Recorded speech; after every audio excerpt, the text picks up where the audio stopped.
मानव की उत्पत्ति अभी भी एक अनसुलझा सवाल है। मनुष्य की उत्पत्ति कहाँ से शुरू हुई थी, कैसे शुरू हुई थी और कैसे यहाँ पूरे विश्व में फैल गई।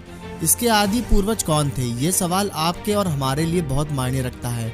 अब तक जीव विज्ञान में यही पढ़ा गया है कि हजारों वर्ष पूर्व आधुनिक मानव जैसा नहीं था।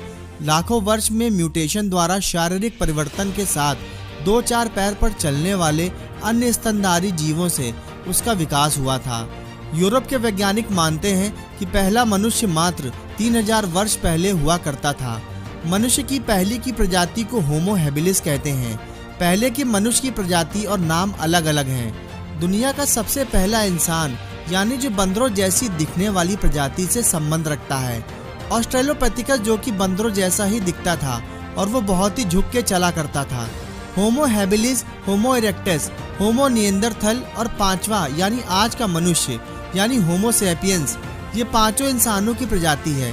होमो हैबिलिस पेड़ पर रहते थे और वजनी होने के कारण एक पेड़ से दूसरे पेड़ पर नहीं जा सकते थे, इसलिए वो पेड़ों पर झूलते रहते थे और उसी कारण उसने अपने दोनों पैरों पर चलना शुरू किया और इसी तरह इंसान के चलने की क्रिया सबसे पहले पेड़ों पर शुरू हुई। ये मुख्यतः खुराक में शाकाहारी हुआ करते थे। ये फूल फल पेड़ों के पत्ते खाकर अपना जीवन व्यतीत किया करते थे और ये सारी प्रजातियां झुंड में रहा करती थी। माना जाता है कि होमो हैबिलिस इतने ताकतवर हुआ करते थे कि वो बड़े से बड़े पत्थरों को भी आराम से उठा लेते थे और ताकतवर होने के साथ साथ वो विशालकाय और वजनी हुआ करते थे।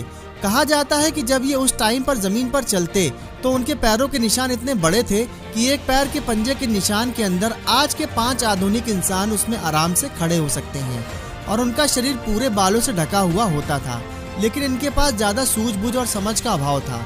इसके बाद उनका रूपांतरण होमो इरेक्टस यानी आर्थ्रोपिथिकस रेमिडस में हुआ। उन्होंने धीरे धीरे जंगल से नीचे जमीन पर चलना शुरू किया और पूर्ण रूप से ये दोनों पैरों पर चल सकते थे।